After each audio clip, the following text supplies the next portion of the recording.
Tai va tempas didelis ir nesustosime. Ir tikrai labai smagu, kad per ateinantį savaitgalį mes tai paskaičiavome apie 1000 naujų narių.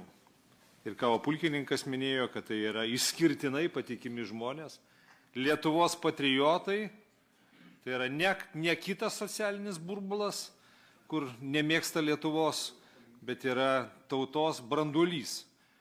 Ir kai mes prisiekėme, ten yra tam tikri žodžiai, galbūt daug kas nesusimasto, kad jeigu reikės, šitą žmonių kategoriją turės paaukoti savo gyvybę, nes yra pati gražiausia žūtis, mirtis, tai yra paaukoti save, savo gyvenimą tėviniai. Tai va, ką dabar daro ukrainiečiai, tai laimi mums laiko užsitaisyti galvas. Ir kai buvome sušlavę dabar 30 metų patriotizmą po kilimų, po truputėlį patriotizmą išsitraukti ir ruoštis, nes tie ukrainiečiai irgi gali baigtis vieną dieną.